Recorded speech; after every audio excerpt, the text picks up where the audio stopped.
Some sleepers, breakouts, and busts, some NFL draft scenarios, some fill in the blank, and some awesome analysis from today's guest, Jake Ciely of The Athletic. Welcome to the Thursday edition of Fantasy Football Today. Jake, welcome back to the show at All In Kid on Twix. What's up, Jake? What's going on? Is that what we're calling now? Because I love some Twix. Yeah, that's what Dave's calling it. That's a Daveism, combining Twitter and X to make Twix. Yes. I love it. Great. That's why you're in the Hall of Fame, man. Yeah, that's that, and doing the same job for 20 years got me into the Hall of Fame. Hey, guys, happy opening day. Oh, Happy yeah. opening day. Today opening day? Yeah. Today's opening day. Who are the White Sox? Unless you're a Mets fan and you got kicked to tomorrow. Is it raining that bad, Adam? No, it's barely raining right now, but I don't know what the forecast is. Yeah, They they're said they postponed. canceled it yesterday because of expected rain. Yeah. Now, guys, I watch a lot of baseball. Let's go off bracket. All right, we do have some news items here. Jake's going to come on the show and give us one or two sleepers, breakouts, and busts. No, he's already on the show. He's going to give us sleepers, breakouts, and busts. Fill in the blank. And we're just waiting for Jake to join us. Now, here we go. So some news and notes. Dave, you talked about this yesterday. Doug Peterson says that the Jaguars need to get Tank Bigsby more involved. Yeah, what was your level? Because this was not something new necessarily. He said that he wanted to reduce the workload for Travis Etienne. I don't remember that when that was, a few weeks ago or last month or something. But what's your level of concern there of Bigsby taking on a bigger role for the Jaguars? Someone's going to do it. I don't know how big of a role it's going to be. I still think Etienne's going to be the lead back. Still think Etienne is in line to get anywhere between 15 and 20 touches a game. But if it's a running back like Bigsby who could work in that short yardage role on top of taking maybe some like inconsequential downs off of Etienne, just as a way to keep Etienne fresher and healthier, it could lead to Etienne missing out on like 4 touchdowns over the course of the year and maybe like 30 carries. I'm not saying he's going to go down 30 carries, but he might not be any better than where he was last year. And that being said, last year was a pretty good year for Travis Etienne. So I still view him, I think by default, as a top 12 running. Okay.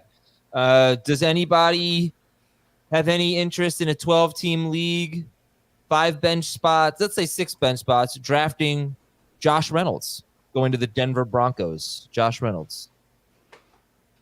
If they address their quarterback situation appropriately, maybe. I mean, it wouldn't surprise me if he's the number 2 receiver there. You know, just looking at how Sean Payton treated Marvin Mims last year, which sucks. But, you know, these are the type of receivers, and Josh Reynolds was kind of like this last year in terms of, you know, putting a little bit of a ceiling on Jameson Williams. You know, they keep doing the right things, but don't necessarily produce at a level that we like for the game that we play. You know, so he probably blocks well enough. He probably runs his routes well enough, but he's just not explosive and doesn't do the things that are going to make him, you know, fantasy productive. So drafting, probably not, but, you know, waiver wire guy throughout the course of the season, I think he'll pop up on a few of those lists for sure. Okay. What about Jameson Williams? I just want to talk about him because Jameson Williams, not really relevant today. He's not in the news, although we are talking about sleepers, breakouts, and busts. I don't hear him talked much about talked about much in our breakouts when we discuss Jameson Williams. Is anybody pumped for Jameson Williams this year? Maybe one of my favorite players to take around pick 100 right now. And by the time we get to August and he makes a play in the preseason, or there's a lot of hype about him from Lions camp, he could end up going somewhere in round 8. So there's definitely room for him to move up. We know that he's fast. We're waiting for his game to elevate and for him to be better and become a more well-rounded wide receiver. Thought that would have happened by now, to be honest, but injuries have taken a toll. Suspensions have taken a toll. This might be the last best chance he gets to be a big-time receiver in the NFL.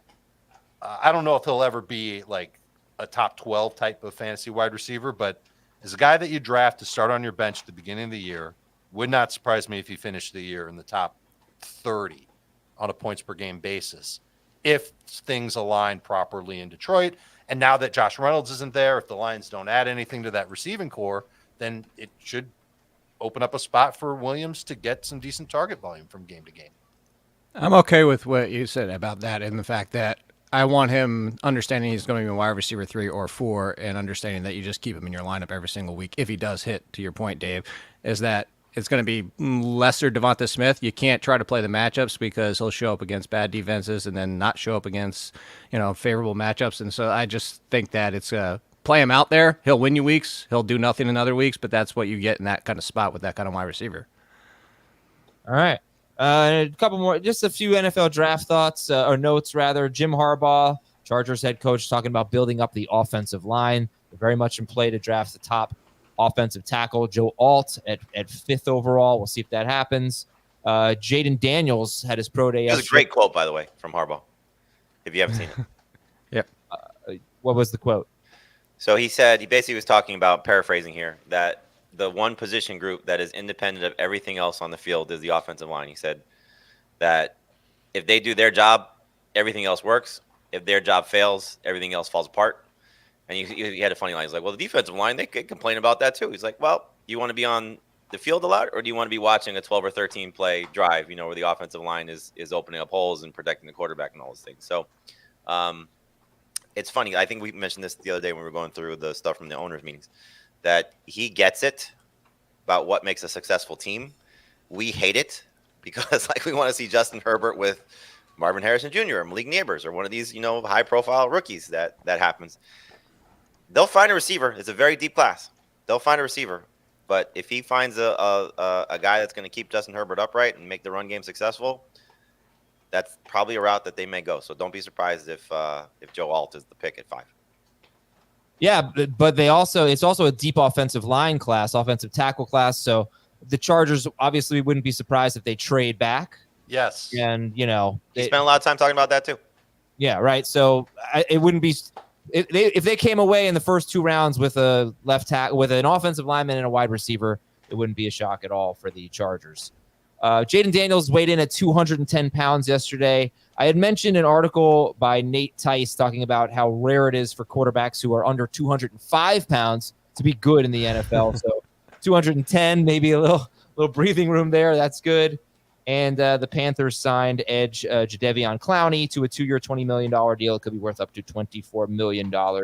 Jake hasn't really talked much. Jake, how you been? How's life? What's going on? I'm doing great. First year of marriage in the books, and the 18th of this month. So that's really all that matters right now. You made it. Happy anniversary. Yeah, happy anniversary. Thank you. And But yes, everything's great. It's exactly the same as when you weren't married, right? No. Really? It is not. It is Look much how better. happy he is. I know. No, I mean when you were dating, like getting married.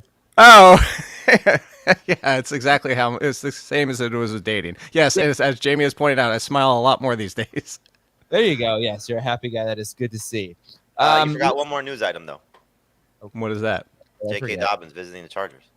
Yeah, yes. Yeah. You know what? We had a fill in the blank for later that said J.K. Dobbins will be playing for the blank next season and will finish as RB blank. And the Chargers just make a lot of sense, right? Reunite with Gus Edwards and Greg Roman. But so that could be one of them. Same frustrating backfield we talked about, just on a different coach. Yeah. All right. So promoting some important stuff here. First of all, it's opening day. So check out the Fantasy Baseball Today podcast. Your season's not over, right? You drafted. That's great. Now you got to make all the right moves, and they're all over it. And they are on CBS Sports Network. A lot of our podcasts, you're going to see them on CBS Sports Network. I watched FBT yesterday on CBS Sports Network, and it was really awesome, really cool to see on national TV. We did this, FFT did this in the fall, but now you're going to see this every day, every weekday on CBS Sports Network. If you want to watch some of our CBS Sports podcasts, Beyond the Arc has been on there. Eye on College Basketball is on there a lot right now, obviously. Right now, Fantasy Baseball Today is going to be on there. So check it out, CBS Sports Network in the afternoons. You're going to see some good stuff there. Dave, I know you want to take it away, Early Edge? Sure. I have been part of the Early Edge player prop show on Fridays during the NFL season. Some of you knew about it. Some of you joined us. Some of you don't even care about player props, and that's okay. We're going to start up again on Friday with an NFL draft prop show. Every Friday between now and the draft, 4 p.m. Eastern on YouTube. You can watch us. You can ask questions. We're going to go over all the props that are in the NFL draft, the ones that we think make sense for you to bet, and other ones that we'd stay away from. So join us Fridays, 4 p.m. on YouTube, Early Edge NFL Draft Player Prop Show. Love it. Kendre Miller going into his second season for the New Orleans Saints. He is a sleeper for Jake Ciely. Get excited. After this commercial break, we're going to talk about it. We'll be right back on Fantasy Football Today. All right, we are back here on FFT, and we're talking about Jake's sleepers, breakouts, and busts. So you gave me two sleepers. They are Kendre Miller and Michael Wilson. And I love this. These are not a couple guys that we've spotlighted a lot here. So tell me why you like Miller and Michael Wilson. So Miller comes down to what I thought of him coming out of college, and the funny thing enough was that I compared him pre-draft to Jamal Williams, exactly the player I thought he could be, and that's why I thought the signing/drafting was a little confusing to me. After what you saw last year, I think there's an opportunity here that we see Williams potentially as a cut early in the season before we get started, and Kendre Miller takes over as the number 2 spot. Whether or not they keep Williams on the roster, I think this is open for Miller to step forward this year. Whatever they're thinking of Kamara going forward, I just look at this and say, you're talking about these split backfields, which are just so commonplace these days. And if Kendre Miller gets that split and gets the goal line carries, which was something we were talking about earlier with the Tank Bigsby situation, I think it could even be better that for him. So I actually think that Miller right now is a great last pick. I think similar to Dave before when he's saying like around 100 for Jameson Williams, Kendre Miller's not even close to that yet. And the Saints, the second leader or the number 2 in rushing touchdowns last year was Taysom Hill. So that might not, is he a free agent still, Taysom Hill? Yes, I don't believe he's signed yet. We Right. saw Miller go just after round 10 in our most recent full PPR mock. His ADP for our 3 PPR mocks since the season ended, right at the end of round 10. Jake, you good with that? I'm good with that. I'd go up another round or 2. So I went, I did this whole, it's on the site, the NFC one will be on the site today, but I did basically a note per team, or at least one note per team from the owners' meetings, from the stuff I got, or just like I went back and I watched the entire Dennis Allen media session yesterday. And I was hoping somebody, because I didn't get a chance to talk to him, but I was hoping somebody would have asked about the backfield, just because I think it's a great call by Jake about what Kendre Miller could become. I'd be surprised at this point if they cut Jamal Williams, but you never know. Just how things go with teams. He's one of these locker room guys that everybody loves. It was like that in Green Bay. It was like that in Detroit. It seems to be the same thing in New Orleans. But he obviously doesn't have the same type of upside, clearly, that a guy like Miller has. And you're talking about playing behind a guy like Alvin Kamara, who's getting up in age, as we know, 28 years old. So will he either take away the secondary role, or will he be the handcuff should something happen to Kamara? Two things Dennis Allen talked about was the scheme change with Clint Kubiak. So I think the opportunities in some of the runs that we'll see will be beneficial to a guy like Miller, certainly beneficial to a guy like Kamara, and the role in the passing game as well for both those guys. The other thing he talked about was, and this was a little scary because I don't know which direction they'll go. My impression was tight end, but he was asked about his receiving depth, and he brought up Cedric Wilson having a veteran in the room, but he said, we're looking to still add a pass catcher, not necessarily a wide receiver, but a pass catcher. Now, again, I would think that's tight end if that's the way he's going to frame it. That's Bowers. But, it'd be interesting. But what direction do they go? Because when you look at this group right now that they have, Olave clearly should just be a target magnet, based on how this receiving core looks like. Rashid Shaheed's the number 2. Right now, Cedric Wilson is the number 3. A.T. Perry, which is somebody I know Jake likes a lot, is or at least did last year, Jake. I don't want to speak for him, but is in the mix as one of the top 4 guys, but a different, big body type of guy. And then you mentioned, no Taysom Hill, so Juwan Johnson. So what route do they go to add another pass catcher? I don't think it's somebody in the backfield. But again, the way that Dennis Allen sort of framed it was not necessarily a receiver, another pass catcher. So it would suck if it's a pass catching back. It would suck if it's, I shouldn't say it would suck if it's a receiver, because, Rashid Shaheed is more of a 3 than a 2 for me in terms of NFL receivers. And so we'll see how they approach this. But yeah, Bowers or another tight end would make a lot of sense. 2 things. Number 1, the Saints get no cap relief if they cut Jamal Williams. So I don't think they're cutting Jamal Williams unless he just absolutely sucks. Number 2, I'm in the middle of doing the Brock Bowers profile. I listed New Orleans as one of the 4 best landing spots for him. because he could fit in and potentially be the number 2 target getter. He can be the underneath target like he was at Georgia, and someone who could be a difference maker in that offense, especially since, like you said, Jamie, they're changing their scheme. It's not going to be exactly like it was last year. That would be a good place for Brock Bowers to go, even though we know that there's going to be some quarterback fluctuation over, let's call it, the next 3 years in New Orleans. I thought it was just a cool NFL answer for what Dennis Allen said. So when he was asked about Clint Kubiak, he said that he reached out to David Carr, who played for Gary, and asked Derek about, his feelings on that. Did your brother have a good experience? And he said that David signed off on it right away. So the fact that he checked with the family to see if there was any issues with the Kubiaks, the Carrs and the Kubiaks, that was fun.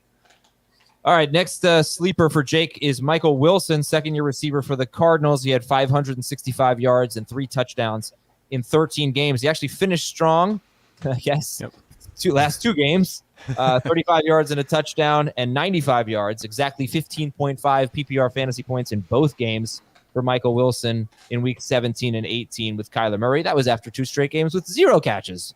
All right, my question for you is, does Michael Wilson lose his sleeper appeal if the Cardinals take a wide receiver in the first round?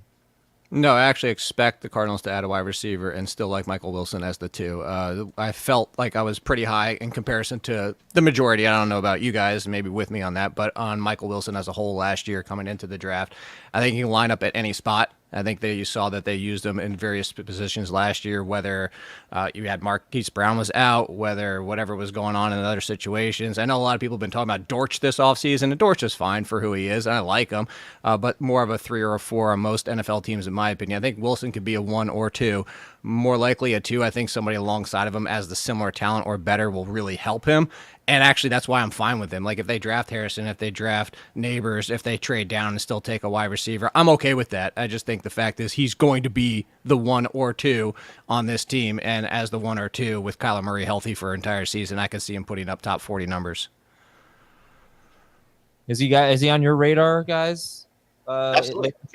Yeah. I took him in our last draft.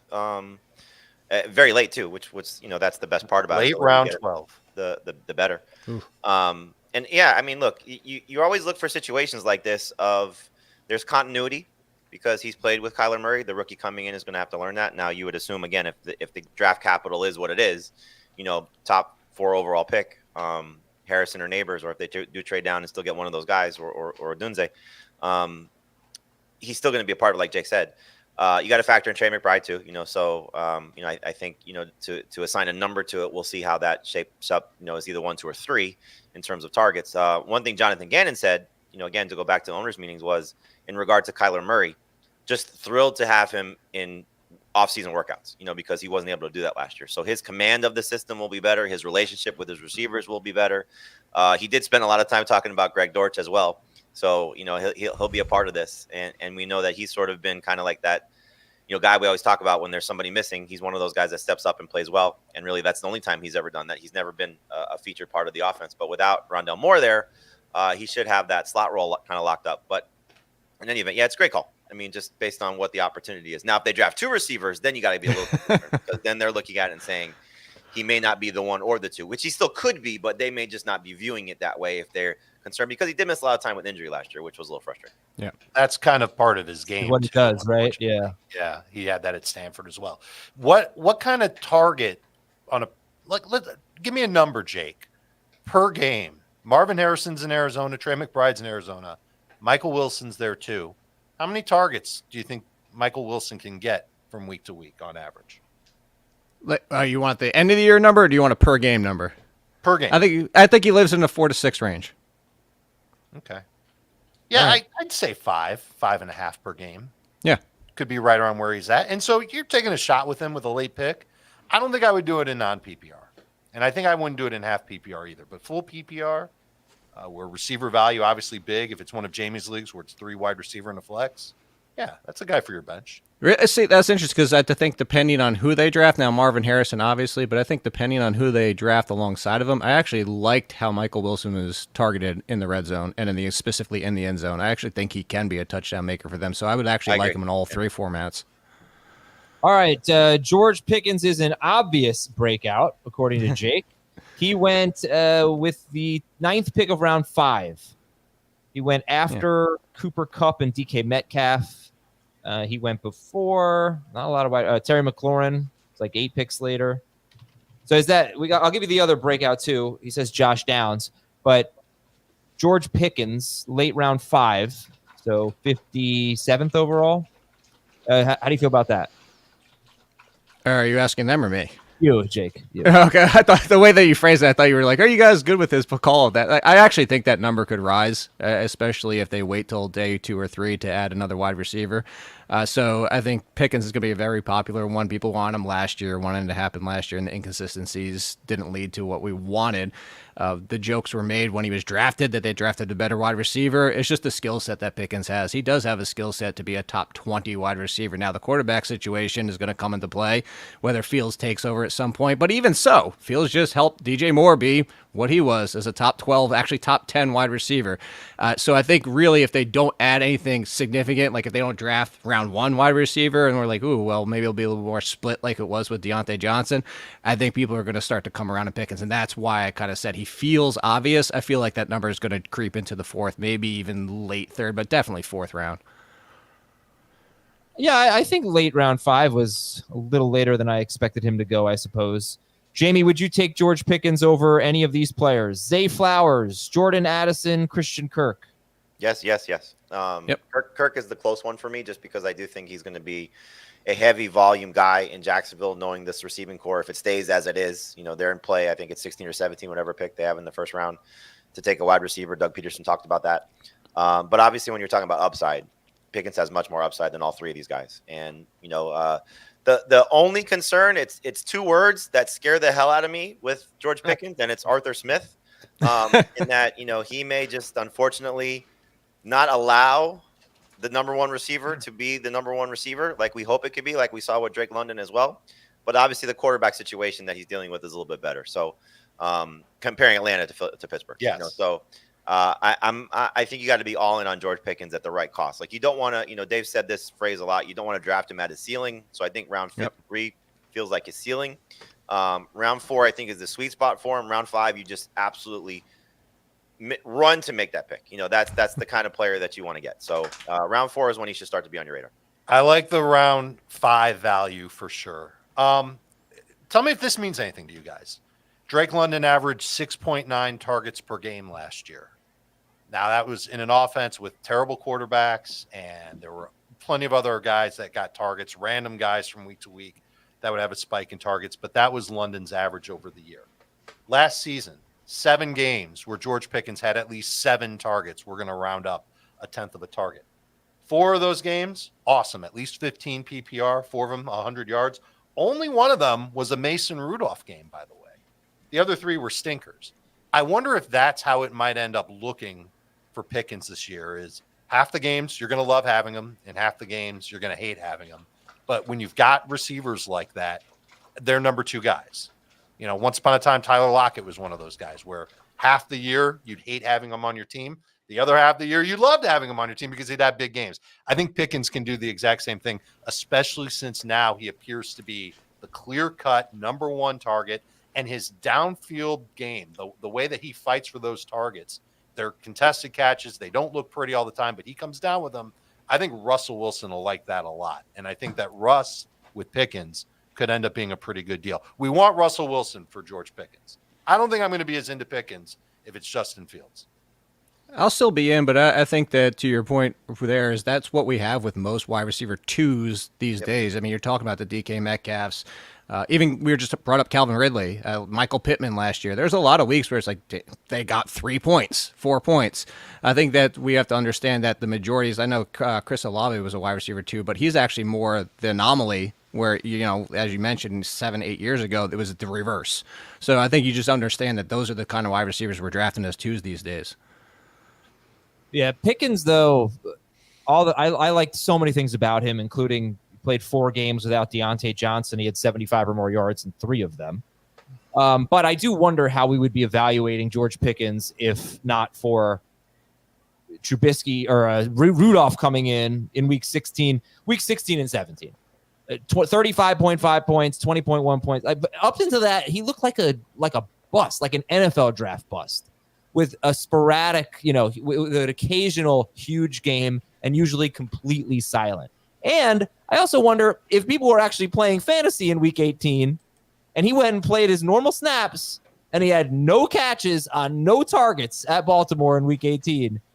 What we'd be thinking about Pickens. So I guess the thing that draws me back about Pickens is if you look at his career right now, there's a lot more bad than good, a lot more. And I definitely think it's quarterback related, but it also might just be his profile because he's like a 15-yard ADOT guy, which is tough. It is tough to find consistent receivers. I think he needs to lower that ADOT, be a little bit more of a complete receiver, and not just be reliant on the big play. This draft class that he's part of, we can sit here and debate third-year receivers. Does it still matter for profiles and all those things? There's so many guys that have dealt with crappy quarterback situations. 3 that just jump off the page. He's one, Drake London's one, and Garrett Wilson's one. Like when you look at what these 3 guys are walking into this season, we thought it was going to be the case last year with Wilson. Obviously, we know what happened to Aaron Rodgers, and now these other 2 guys are getting. To whatever degree you want to say, obviously Kirk Cousins should be huge for Drake London, and we're hoping that Russell Wilson is going to be big for George Pickens. But it's also opportunity. Pickens just got rid of his toughest competition for targets, and now it's just a clear path to targets, better targets. Again, hopefully the coordinator doesn't ruin him, but everything is just pointing in the right direction. Drake London, everything is pointing in the right direction. Garrett Wilson, everything pointing in the right direction. So we're going to look back on this and say, I can go through the laundry list of what wide receivers throughout the course of history have broken out in their 3rd season. There's going to be 3 from this class, and I'm pretty confident in that. Drake London and Wilson and Pickens should be 3 of them. It's fine. I feel like we were talking about that on draft night with, man, we love these receivers, but they went to some bad situations. It really has reared its ugly head, I guess, for those 3. I think for Olave, he hasn't had a very good situation. Dotson hasn't had a very good situation. Traylon Burks had a terrible situation. He was drafted as AJ Brown's replacement because Brown got traded that night. But we wanted Green Bay so badly to take a round 1 wide receiver, and then they took Christian Watson in round 2.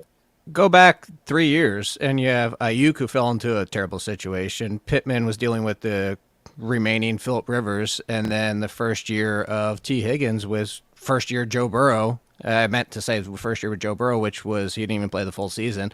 And now those 3 are thought of as top 15, top 20 across the board. So I think it'll be a little bit patient with this. Higgins and Pittman. That's an interesting debate. We should get into that. Who you like better, Jake? Pittman or Higgins? Higgins. Yeah, baby. That's what I'm talking about. I got crushed yesterday. You didn't get crushed. One guy. YouTube, the chat.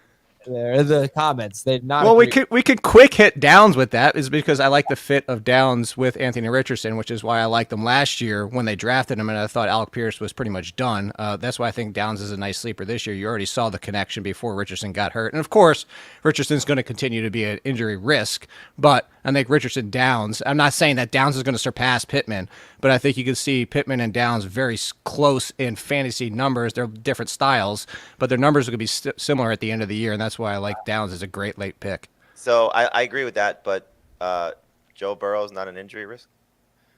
Like to the Anthony Richardson, I don't know. Are we going to – is it career or is it just past season? I mean, or past 2 seasons. They both didn't finish their rookie seasons. It's fair. One guy's annually hurt all the time.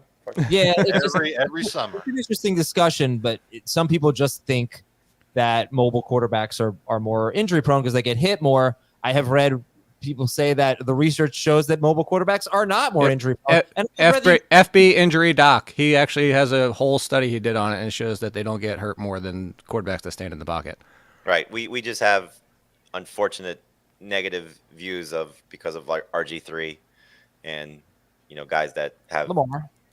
long-term injuries. Well, I mean, Lamar's been as RG3. See, he even said now he realized he should have ran out of bounds more. Yeah. It's just kind of common sense. It almost feels like they have to be more injured. Well, Russell Wilson's been sort of a good example of that. When he was running, he was always running safely for the most part, and he's run less as he's gotten older, which has hurt his fantasy production. Although last year he changed it a little bit. All right, Josh Downs went in round 11. Michael Wilson went in round 12. Jake, who do you like better, Josh Downs or Michael Wilson? Michael Wilson by a hair, but the draft could change that, as we've been talking about. Let's get to Jake's busts. And one he says is kind of obvious. Like, sorry, looking at my phone here, who he said. He said it was Keenan Allen. But I just want to see where Keenan Allen went. And that was last 48th, last pick of round 4. And at that point, I would say I'm willing to roll the dice on it just because he could be the one. I mean, we're talking about what he did last year. We're talking about a rookie quarterback, and we all know at this point it's going to be Caleb Williams. But at the same time, like, we don't know who Caleb Williams is going to like. Is he going to like DJ Moore? Is he going to like Keenan Allen? Who's going to lean on Moore? I think that's a big question. But I also think you're talking about how much success does he have? I mean, people are going to what we do recency bias every single year. Look at what CJ Stroud did and think that, just copy paste Caleb Williams, going to come in, throw up these great numbers, and everything's going to be great. But if it's just 85% of that and it's shared evenly, I think that's the concern, because that's actually going to be too high for Keenan Allen. And what if DJ Moore stays the lead and Keenan Allen comes in as the clear number 2? Then there's even more risk at this point. So it's not buying peak Keenan Allen, because peak Keenan Allen I think would still be 3rd round, but it's very close to Dave's point from earlier. It's like, I don't want to buy Keenan Allen and DJ Moore where things have to go right and everything has to break right of what we've seen for them to be at that cost. I almost want to settle for Keenan Allen if I'm going to take him at all. And I feel like there's going to be a couple of people in every draft that they know Keenan Allen's name and they know what he's capable of doing, and they know that he catches the ball really well. And they're going to take him before I'm willing to take him. And I like that. I don't want to take Keenan Allen. I think late round 4 is about the time when I would consider it. But I think we talked about this earlier this week, Adam, that I'm expecting a significant role change for Keenan Allen in Chicago. And this is not going to be this is not the Chargers offense with Kellen Moore calling plays and Justin Herbert under center. This is a rookie quarterback in an offense that's been very shy about throwing the football. I don't think that they'll touch 60% passing. I think they'll be right around, it'll be high for them at 56, 57%. But I think DJ Moore is still going to be the 1A. And I think Keenan Allen will thrive in a role where he's working underneath routes and he gets open with his route running. He does not get open with his speed. He will get caught from behind a lot. And I think that Keenan Allen is someone who's almost like PPR only, right around 50th overall, half PPR, non-PPR. Man, I don't even know if I want to take him at all, because I'm worried about the touchdowns, worried about the yardage. All that stuff just does not look good to me at looking at the Bears offense as it stands right now. He's also going to be 32 and playing in an environment he's not used to. I mean, he's been in such ideal situations. San Diego Chargers, Los Angeles Chargers, quarterback situations been much more favorable for him for the most part, playing with a veteran guy, an established guy or a young guy that's on the rise. Now, clearly, Caleb Williams can get there, but it's going to take a little bit of time. I think it could happen this season. But, I mean, based on his age and scenario, round 5 for me is the earliest. Yeah. And talk about – sorry, go ahead, Dave. He's the perfect type of receiver for a rookie quarterback. Oh, totally. Particularly Caleb Williams. See, it's funny. I actually think it's the opposite for Caleb Williams, because Caleb Williams, what we know when we watch, he works back forward, as in he's looking deep and pulls his eyes in. He's looking for the bigger chunk plays, and I actually think that's bad for Keenan Allen. That's why if I was forced, even cost, I would go DJ Moore. But actually, that's part of my concern with Caleb Williams, is that he's gonna be looking past Keenan Allen a lot. I think if they add another deep threat at receiver, you'll see that happen. But I also wonder if they train him to not do that. And we did see him plenty of times when he's trying to make a play, he's about to go out of bounds. It looks like he's going to take a loss or throw the ball away. He makes an amazing throw to somebody who's within 10 yards of him. Sure. I think that's what Keenan Allen can do. I think he'll be the best option for Caleb when he's scrambling this year. Okay. It's a matter of how many scramble plays he'll have from game to game. Obviously, there's going to be a lot of factors that determine that. Well, with the offensive line, probably quite a few. I don't know how bad that line's going to be. I don't think it's going to be one of the best in the league, but I think the line could be okay. I think it could be league average.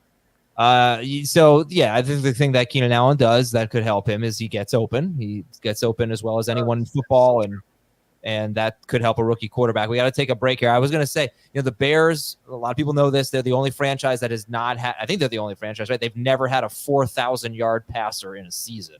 It's unbelievable. Did the Jets have one? I thought so. How dare you Testaverde. slander Rex I was Grossman? just about to say Testaverde. Feels like that, but the Bears have never had one. It's a bad place to throw, obviously. And I was gonna say, you think the Caleb Williams gets there, but I was just looking while you guys were chatting over the last. Joe Namath, 1967, 4007. So they've almost had none. By 7 yards, they had one. It's amazing. So anyway, 17-game season over the last 3 years. We've only had each year 9 to 12 teams reach 4,000 yards. So it's pretty hard to see the Bears getting there just for fun. Has that been recently? Because I mean, these teams have an extra game now that they didn't have back when. That's what I said. Last 3 years, 9 to 12 teams. Yeah, I didn't hear that part. Okay, we'll be right back with one more bust, some NFL draft talk, some fill in the blank, and what is your favorite bad but enjoyable movie? That's been on my mind a lot lately. We will be right back on Fantasy Football Today. Last dance. I shall follow your lead. We're on a search for one of the greatest powers ever known. Let's fly.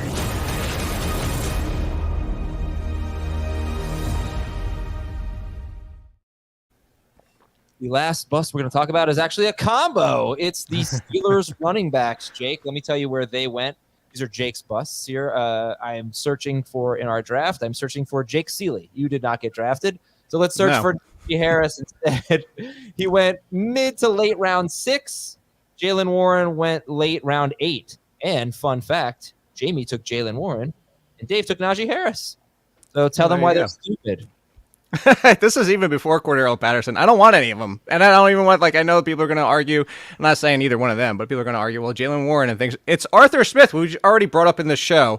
And by the way, Bijan Robinson, even if you account for the one game with whatever inexplicable situation that was where he didn't get barely anything, he's still behind the split of Najee Harris and running back touches last year, just to talk about that. We're talking about Bijan Robinson, we know is clearly better than Tyler Algier, and yet he didn't have the touch percentage that Najee Harris had when everybody argued that Jaylen Warren could do better on a per touch basis, and nothing changed last year, the entire season. Everybody argued that Jaylen Warren should be the lead, and I don't even care, because what's going to happen is it's going to be split. They add Cordero Patterson, who Arthur Smith loves, and I know part of that's because of the return rule.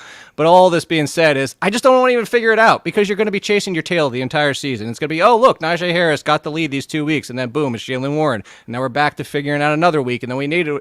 It's just, I'm going to stay away. You guys can take them. I don't even care that it was round 6s and 8s. You can take them. You can try and figure it out. They're not going to be on my team. Warren at the end of round 8, I thought was. I don't care. You can have him. I'll take all day. I also think Arthur Smith is like a little underrated, but just because he's probably the lowest rated coordinator in the world in the fantasy community, everybody hates him. He's actually had some success with nothing but bad quarterbacks in his career. But like, Sure. I don't understand why you wouldn't want Jaylen Warren if you know there's going to be a split and you're lamenting the split. Like that's going to benefit. It's going to hurt Najee. It's going to hurt whichever running back's going first. Because it's still not startable. I still don't want the split startable unless I tongue in cheek a little bit. Like I'm with Jamie. Round 8, half those guys get cut anyway, or something happens. Round 8, fine. Maybe round 9, I'll take the flyer that Warren ends up being the guy. That's the only case I want. Like if somebody got the ball 60% every single week, even if it's Harris, I'll take it, but I just don't see that happening. I think it's going to be a clear 10, 35, 45 type of situation with some other sprinkled in wherever else at the quarterback position, but you get my point. I just don't think it's going to be anything that we can rely on for the entire year. I'm just going to finish with it. We got some other stuff to get to, so I will finish with this just for Jake here. You tell me, these are the running backs who went after Najee. Let's go back to Najee Harris. Okay. 8th pick, round 6. Would you take would you take these guys ahead of Najee Harris? Raheem Mostert. Yes. Raheem Mostert's so much disrespect. Austin Eckler. Yes. Tajay Spears. Yeah, because if Tony Pollard falls on his face and or even gets hurt, at least I know what I have. Zack Moss. Why gonna? Yes, but I don't want to. Okay. All right. Moving on to our next segment. It's called What Are the Odds? And it's an NFL Draft Edition. And what are the odds that Jacksonville gets a better wide receiver than the 2023 version of Calvin Ridley in the NFL Draft? Oh, in the draft? It would require them moving up I think. Yeah. You think so? I mean, Brian Thomas maybe at Brian 17. Thomas would be the only one. They might be able to move down and get Brian Thomas. I mean, Odunze could slip. Yeah, Could. if it's Odunze, then that's I think Odunze's better. I think the other two, Harrison and Nabers, are better than what Calvin Ridley is right now. I think they'd have to trade up to get one of those three, and it might be expensive for them to jump from 17. I'll say the odds are 25%. But 25? Dave, there's going to be Tank Dell and Puka Nakua. They come every year. You're going to get one in the third or the fifth round. They're going to Every year. Yeah. All I right. would say for fantasy production, I would say very low. I'm very low, but like talent-wise, I think is a different discussion. So yeah. What are the odds that Malik Nabers is drafted ahead of Marvin Harrison in fantasy drafts because of what happened in the NFL draft? 50-50. Yeah. Yeah, Marvin Harrison ends up in the Patriots or the Giants. Done. Malik Nabers all day long. What if Harrison's on the Patriots and Dave, Nabers? is there any fan base that hates their team more than Giants fans? Giving them good reason. Hey, I'm not part of them anymore. As soon as they drafted Stroud, I moved to the Texans last year. I told you this. All right, there you go. Lucky man. I wish I could do that. All right, I'm a Bears fan then. Jamie, all of my hate right now is focused on the Yankees. I've never been less excited about opening. Why are night. you upset about the Yankees? We're so spoiled, but I hate their roster. If I wish I were the GM, I would trade everyone. I would trade Hey, Cole, you just went out Judge, and and Soto Juan tomorrow. Soto. I would trade them all. You have Aaron Judge. Trade them The all. Yankees are just the Cowboys. They just, they're always in the them all. playoff mix and never get through. Yeah, except they actually spend in free agency. What are the odds that a rookie running back is drafted in the first 3 rounds of fantasy drafts based on what happens in the NFL draft? Dallas Cowboys. Here we go. Yeah. Yep. Yeah. Yeah. So- All right, give him a I think running it would back. have to be Trey Benson, though, because if it's Jonathan Brooks, is he going to be ready? Are we going to feel good about him coming off of the ACL? What if the Chargers draft Corum? I mean, everybody loves to joke about that, but I mean, Yeah. They absolutely I don't think that goes first 3 rounds in fantasy. I think the Cowboys rookie, healthy, which I think they would probably lean more towards a healthy guy, knowing that they're Sure, built they to need win him. now. Yep. And look, they may take 2. It wouldn't surprise me if they round 3, round 5 type situation. I don't know all their draft picks, but just after what Mike McCarthy said, the quote was, "We're not done with the room." They know what they need. They know what this team is looking like and how it's built, and they need some players there. So 3 top 100 picks, and then they don't pick again till late round 5. yeah, so So a trade down might help them. it Maybe that's what they do. it could be very similar to when the Packers reset their backfield with Aaron Jones and Jamal Williams. We could see something like that. Mhm. This is a good question here from the chat. Jake's dog's name is Barkley. He's probably going to get an Eagles jersey. What's going on there? You got the Barkley Giants jersey in the background. You got a I dog with Barkley. What do we do here? I was really hoping it was going to be Texans. I could just put some red on there and then just copy the jersey over. Look, it was Barkley was the tongue-in-cheek pun anyway. So a lot of people actually think it has to do with Charles Barkley. So no, I will never get an Eagles jersey. But good for Saquon. Yeah. All right. Good, and good for you for not getting an Eagles jersey. And good for you that Devin Singletary has gone from your new favorite team to your old favorite team. That's great stuff. Yeah, I know. Get rid of him. Joe Mixon all day. Here's our tweet of the day. I've been on a bad movie binge, bad movies that I love binge. And Ryan Surge asks, what's your favorite bad but enjoyable movie? And this came from last night when I was tweeting how I wanted to watch Best of the Best 2. And that was because I was watching Gladiator, and the bad guy in Best of the Best 2 is also in Gladiator. I was like, God, I really want to watch Best of the Best 2 right now, which is just a terrible movie, but it's so fun. So then I couldn't watch Best of the Best 2 because it's not streaming anywhere, which I don't know how. So instead, I watched the new Roadhouse movie. Have you guys seen that? And Okay, I'm only halfway through. It is not a bad movie. It is awesome. It is. So you're the only person I've heard say that. Every person I've seen that watched, which I was about to say, like, who's defining a bad movie? Because most of the movies you like are bad. No, that's not true. You know what a bad, but like 2 nights ago, I watched Starship Troopers, which is like intentionally bad, but you can't take your eyes off of it. It's very good. Yes. Yeah, that was one of the first ones that came to mind. That and the Fast and the Furious series, like every single one of those. Never seen any of those, unfortunately. But I don't know if you guys have any favorites. This was really hard for me. It's got to be a fighting movie. You just took a like. No, I got a non-fighting movie for you. only the strong. That's my favorite. Only strong. That's a good call. I was surprised. I think this was an accidental, like, what the heck type of streaming situation a few years ago. But Warm Bodies, the zombie comedy, it's really bad acting, but it's from the zombie perspective. It's pretty good. Like, if it's on, it would be one of the ones where you're like, I'll watch it again. And it's pretty bad. Where do you guys come out on Hangover 2 and Hangover 3?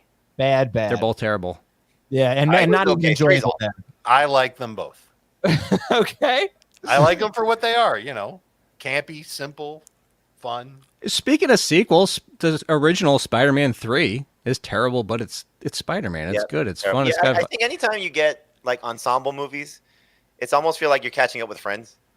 Like when because you saw them. All right, here's a controversial take, Jamie. Yeah. Could you argue that Rocky 3 or Rocky 4 is the best bad movie ever? But they're not bad. They're not. Are they? 4 is bad. I'm sorry, 4 is bad. But 4 is amazing. 4 is no. I'm sorry. I'm thinking 5. Sorry, 5 is bad.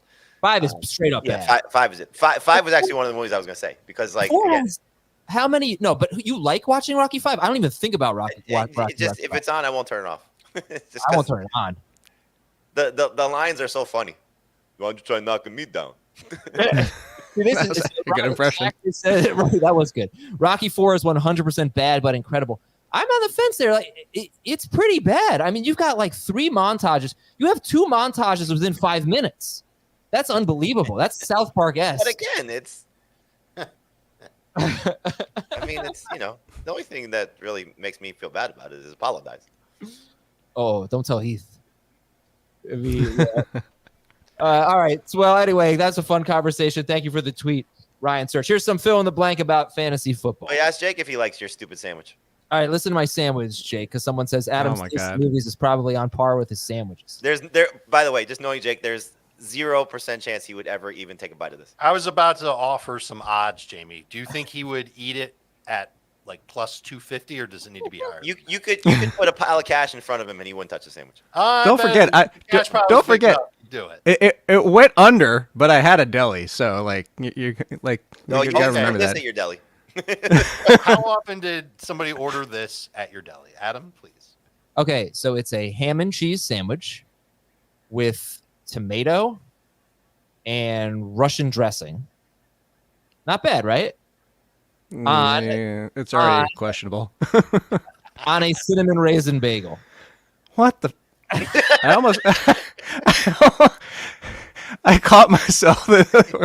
I can't curse on this show. All right, so how much for you to eat that sandwich, Jake? $8?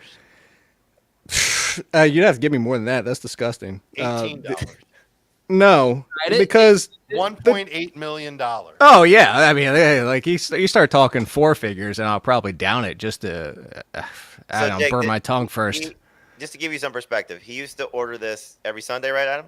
Every football Sunday, I would go to this place in Tribeca and get the football. What's this place? Because I never want to go there because they let you do this. No, wait, it gets worse. It gets worse. So he used to do this, and then he was reminiscing about it, so he ordered it again. But he was so ashamed that he didn't pick it up himself.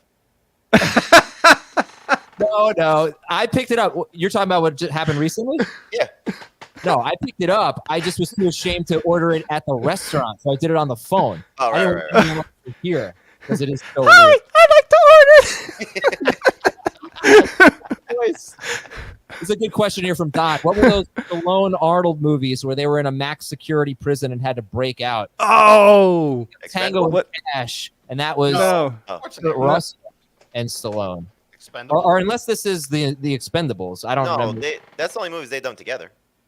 Yeah, that wasn't Stallone and Arnold. Stallone and Kurt Russell were in Tango and Cash. That's not a bad movie. Yeah. That's a great movie. That movie's awesome, but I bet it's pretty bad. But Expendables, Judge Dredd. There's a terrible movie. Judge Dredd was bad. Yeah. Demolition Man.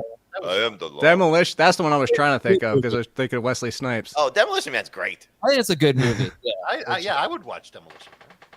All right, here's some fill in the blank about fantasy football. This is from Nick Pentakoff. James Cook will be blank in targets on the Bills offense this season. Third. Fourth, but Fourth. close. I think Three. Curtis Samuel. I'll take. Oh no, I'm so depressed about Shakira. I love some Shakira, but Curtis Samuel getting back with Joe Brady and look at that usage from when he was with the Panthers for that 1 year. I actually think Curtis Samuel is going to be deployed as the 2. It does have some appeal to it from that perspective, but it also feels like that was 10 years ago. What would you say, Dave? It wasn't that long I want to ago. know where you have James Cook ranked. James Cook, I can tell you right now because, of course, like everybody else, way too early. I have him at 15th at running back. All right. Yeah, that's about where he's going to go. All right, this is from Dave. You got to talk into the mic more. We can barely hear you. This is from Woat John. The new kick return format will make blank DST into a cheat code because of their returner. Steelers. It is not coincidence. I didn't say this while we were talking about the Steelers running back. It's not coincidence that Cordell Patterson signed with the Steelers the day of the NFL kickoff rule changing.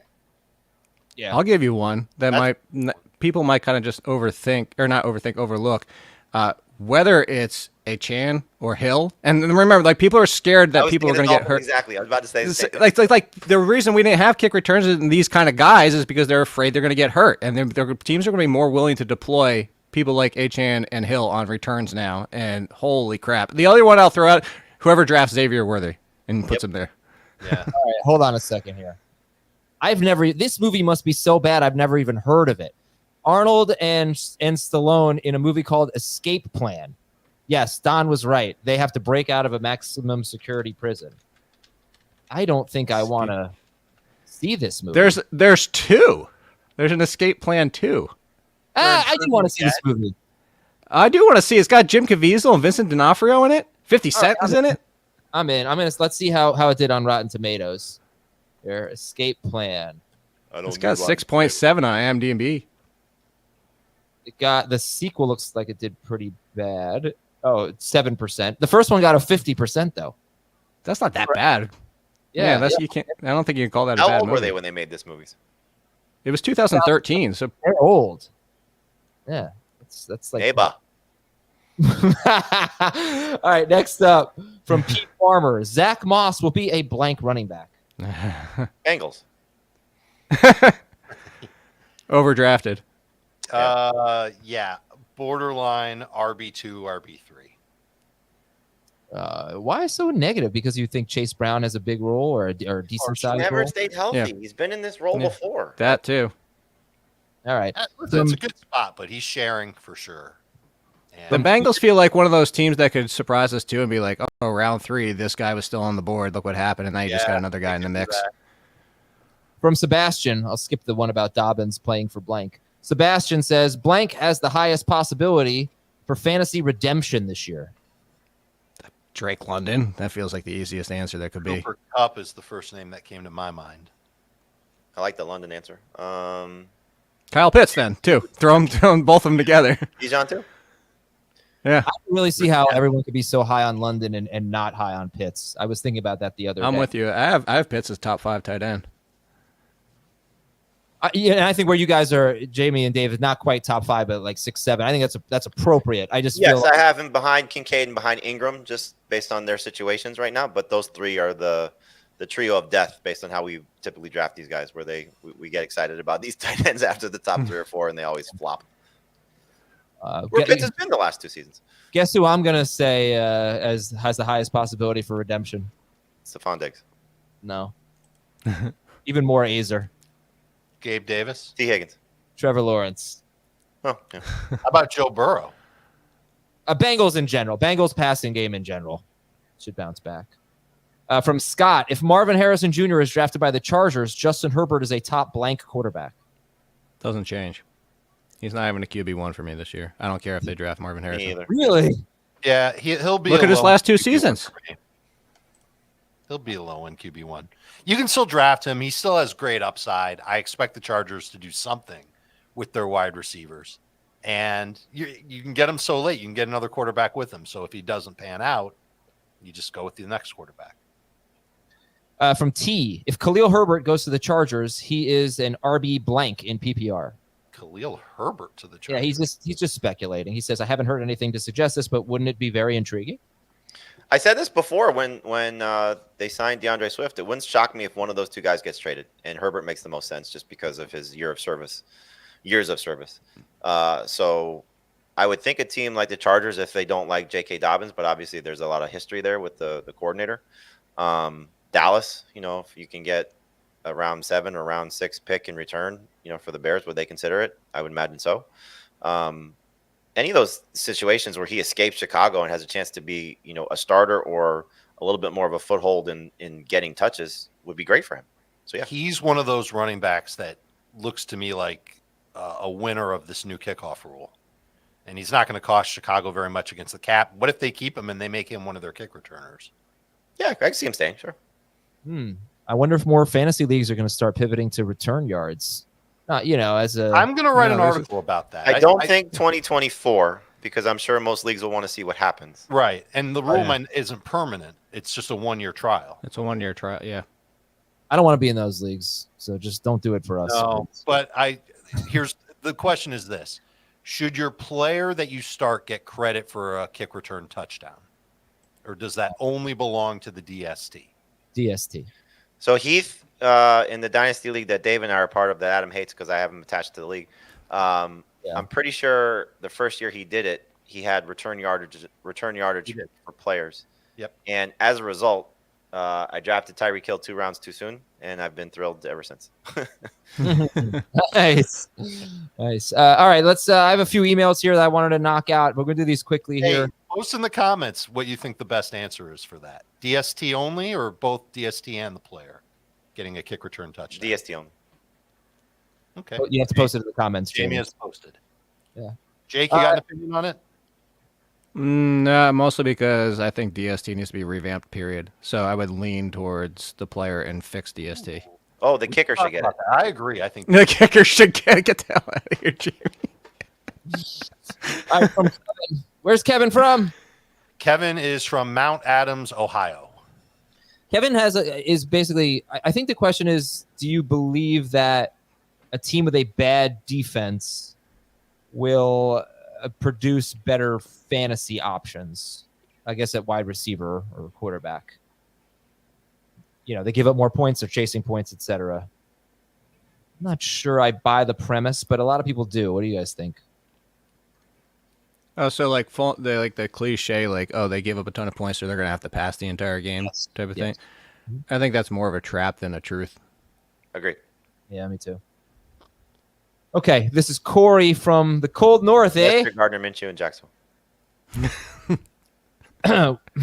Would you trade Jamar Chase in a dynasty in a Superflex dynasty league? 12 teams. Would you trade Jamar Chase for Drake London and pick 104? He also has and he also has 102. So did we get this question recently already? Yes, I think so. Yeah. But I feel like there's more detail here, but I'm not sure. So 102, and then he gets 104 in a super. The value's there, but this one I could throw either way. The value is there, but it's not a necessity in that case. So you're getting London and the 2 picks? No, he has 102. So he's getting London and 104. It's basically a wash trade in the end of it. You're getting the worst wide receiver, but you can double down with another wide receiver or a quarterback as a super flex. So 102 is a quarterback, unless you want to go Harrison. He says 101 is going to be Marvin Harrison, so he's going to take Jaden Daniels or Caleb Williams, and then Caleb. Malik And Nabers? They would be at 4. I don't like it. I'm keeping Chase. Nabers and London for Jamar. Again, that's value. No, because he's in the You already have quarterback. that pick. He already has that pick. Right. Neighbors in London for Jamar is worth it. Yes. I don't think I'd keep Jamar. All right. From Bad Books, do we know any players that might benefit most from the hip drop being banned? Players that break a lot of tackles, maybe? Everybody. Yeah, everybody. Yeah, there'll be a lot of. I'd say faster guys are getting caught from behind too. Okay. I wonder how many times we're going to just see it and the penalties just part of the story at this point. Or they don't even flag it anymore. Who knows? They might only flag it when it's like there's an injury at the end of the play. I hope Do you not. coach up your players to fake an injury? Oh, is this soccer now? That would be kind of pathetic, but maybe you get more flags that way. Hey, real quick, top 3 teams in points scored last year. You tell me if their defenses were bad. 49ers, Nope. Ravens, Nope. Dolphins. Mediocre. There But you go. I think let's look at the worst defenses. Washington, Arizona, Philadelphia, Carolina, and the Colts. Those were the 5 worst defenses. Okay. Well, so you could Philadelphia argue. was top 10 in scoring. Yeah, Just you raw could scoring. argue Sam Howell got more opportunities, but it still comes down to Sam Howell, his ups and downs. So I don't think the defense is good. Again, it's more You of a got to trap factor than in the is the truth. run game good too. Like that's Yeah. part of it also. Yeah, it's Yeah. context, baby. The Commanders did lead the NFL in pass attempts for what it's worth, but also pass rate. They were just pass heavy. Thomas had to ban someone in the chat. I wonder what they did. I banned someone in the chat. You did. Yeah, they were.